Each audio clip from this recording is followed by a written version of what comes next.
Yang pertama, pengertian disabilitas dan intelektual. Disabilitas intelektual adalah gangguan heterogen yang terdiri dari fungsi intelektual di bawah rata-rata dan gangguan dalam keterampilan adaptif yang ditemukan sebelum orang berusia 18 tahun. Disabilitas intelektual didiagnosis berdasarkan kombinasi dari 3 kriteria, antara lain memiliki skor rendah pada tes inteligensi normal dengan skor IQ 70 atau di bawahnya. Ada bukti dalam melakukan tugas sehari-hari dibandingkan dengan orang lain yang seusianya dalam lingkup budaya tertentu, atau hambatan dalam perilaku adaptif, mengalami gangguan intelektual dan adaptif pada perkembangannya. Yang kedua, ciri-ciri disabilitas intelektual pada anak. Ciri-cirinya dapat dilihat dari fisik, antara lain yang pertama, penampilan fisik tidak seimbang, misalnya kepala terlalu kecil, besar, datar. Yang kedua, wajah ceper, jarak kedua mata jauh, kemudian hidung pesek, mulut terbuka atau lidah besar. Yang ketiga, pada masa pertumbuhan dia tidak mampu mengurus dirinya sendiri sesuai usianya atau semua harus dibantu orang lain. Yang keempat, keterlambatan dalam perkembangan bicara dan bahasa. Selanjutnya, kurang atau tidak dapat menyesuaikan diri terhadap lingkungan atau cuek terhadap lingkungan. Kemudian, koordinasi gerakan kurang dan sering keluar ludah dari mulut atau biasa disebut dengan ngeces. Golongan-golongan disabilitas intelektual. Disabilitas intelektual ini terbagi menjadi 4 golongan, yaitu yang pertama ada kategori ringan, maron atau debil, yang kedua kategori sedang, imbesil, yang ketiga kategori berat, severe, yang keempat kategori sangat berat, profound.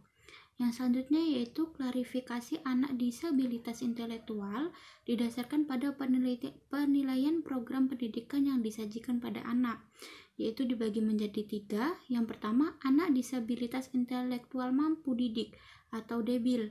Debil adalah anak disabilitas intelektual yang tidak mampu mengikuti program sekolah biasa, tetapi ia masih memiliki kemampuan yang dapat dikembangkan melalui pendidikan walaupun hasilnya tidak maksimal.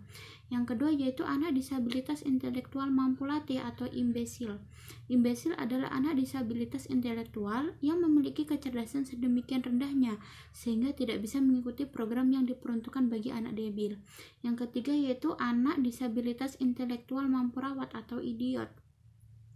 Idiot adalah anak disabilitas intelektual yang memiliki kecerdasan sangat rendah sehingga ia tidak mampu mengurus dirinya sendiri atau sosialisasi.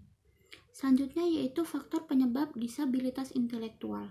Banyak faktor yang bisa menjadikan seorang anak mengalami disabilitas, yaitu antara lain yang pertama ada pada masa kehamilan, yang kedua pada masa kelahiran, dan yang ketiga pasca melahirkan sampai dengan usia perkembangan.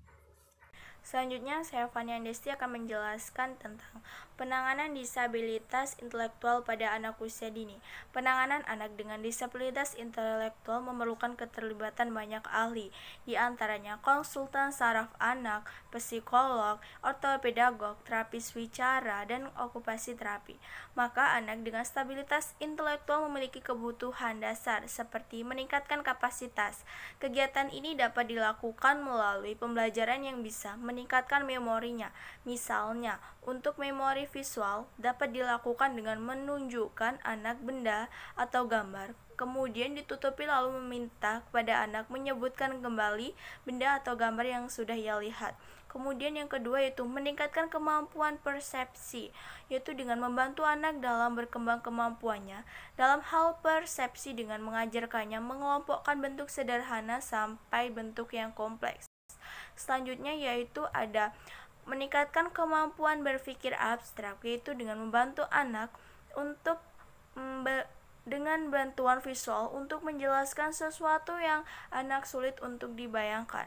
Yang selanjutnya yaitu meningkatkan kemampuan bahasa ekspresif dan reseptif, yaitu kemampuan anak dalam bahasa ekspresif, berarti salah satunya dalam hal berbicara. akan sangat dipengaruhi oleh kemampuan bahasa reseptif, yaitu pemahaman. Selanjutnya ada meningkatkan kemandirian atau bantu diri dan keterlibatan sosial. Keterampilan adalah produk dari pengalaman, dan pengalaman tercipta akan adanya kepercayaan.